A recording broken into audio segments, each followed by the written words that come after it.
Hi, my name is Matt, and I spent 2 weeks trying to improve my low poly modeling and level designing skill. So stick around to check out how much I improved.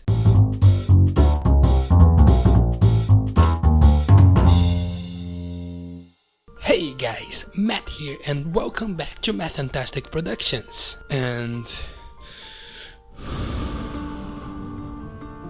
I know I've been away. And I'm probably gonna be away for a little while longer, because I'm currently working on a project called Countdown. I don't think I can say much about the project because it isn't my project, so I won't tell anything. So because of that, videos are probably not gonna be that frequent. But let's stop chit-chatting and let's get right into the video. So come on band, play me something.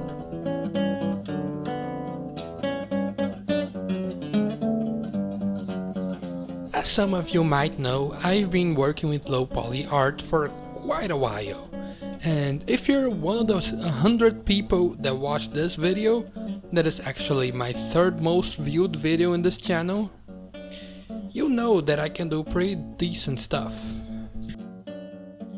And that I've been always trying to improve. So now I decided to do one full video about that. Trying to improve. The thing that helps me a lot with improving in low poly is doing some quick character art. So I decided to start that to train my character art. So in memory of that video I talked about, I decided to start with a dwarf.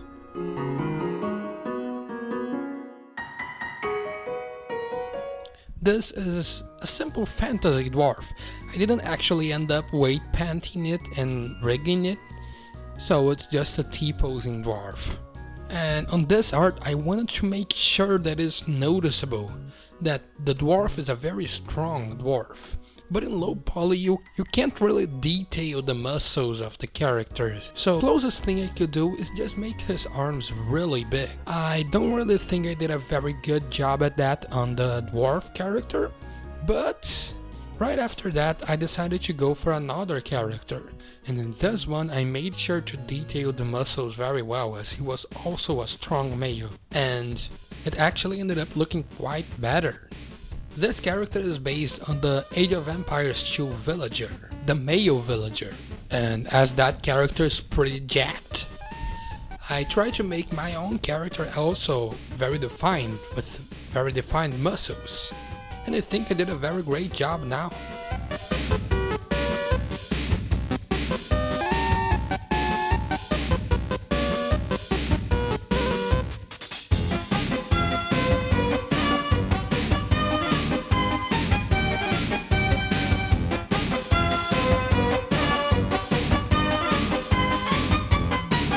I like to say that I'm pretty decent with low poly character art, but there's one thing about low poly art that I really suck at, and I know that I have to improve, and that is environment art.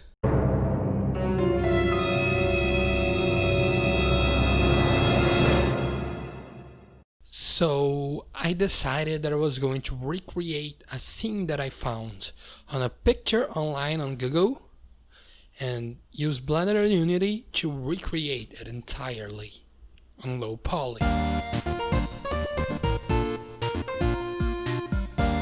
First, I created the basic height map of the terrain. And as in the picture, it was like very flat terrain with some like very steps of height. I could do it all on Blender's edit mode instead of going for sculpt mode as I first tried to. After that was done, I decided to move on to the biggest part of the picture. If you look at the picture, you can see that it's all focused on this big tree, this big trunk with a lot of foliage growing on it. So I decided to start doing it. To do it, I used the Blender's skin modifier and a subsurface modifier to do the basic shape. After the basic shape was done, I just went into sculpt mode and polished everything up and made the vertices be in the perfect place. And then I just decimated everything to make everything really low poly.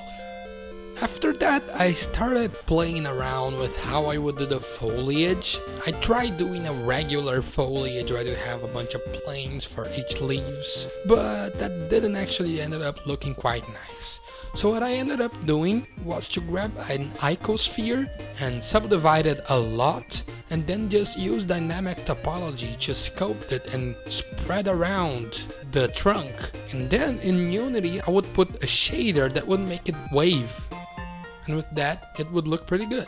And with the basic terrain and the main piece of the picture done, I went ahead to the small details. I started adding a bunch of trees all around. The leaves I did on the same way that I did the vegetation on the tree trunk.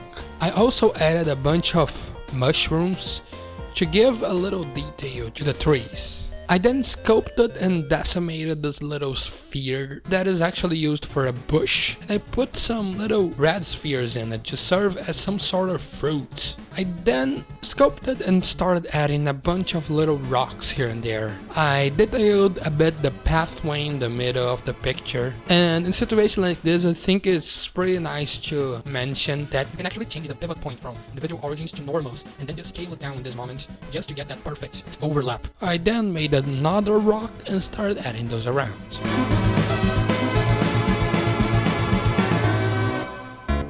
At this point, I lost all of my recording. Oh god. I lost a big chunk of the time lapse. I just completely lost. I know, very sad. But well, I added some trees, grass, mushrooms and stones while I wasn't recording.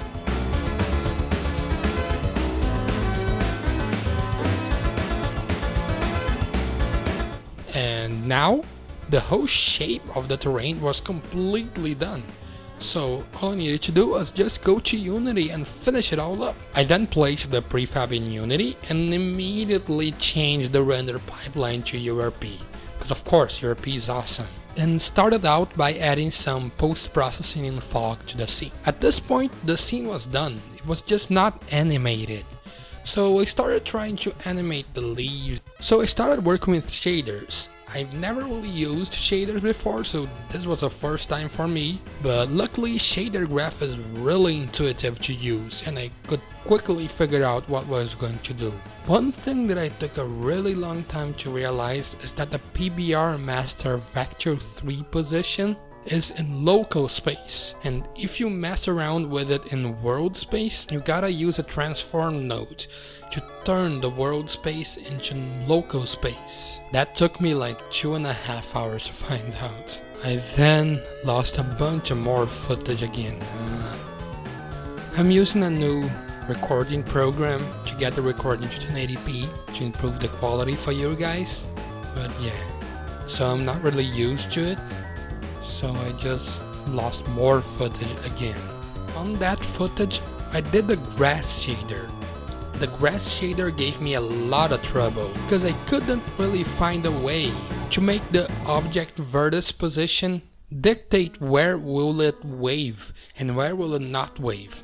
At the end, I decided to go back to Blender and I changed the UVs to make sure that what's in the bottom of the UV is what's not gonna move.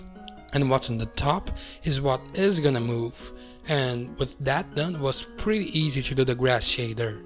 I used the opportunity to also do the same to the mushrooms so that they could wave as well. With all done, I just did a simple waving grass shader that you can find in thousands and thousands of tutorials on YouTube. And with that, it was all done. And look at it.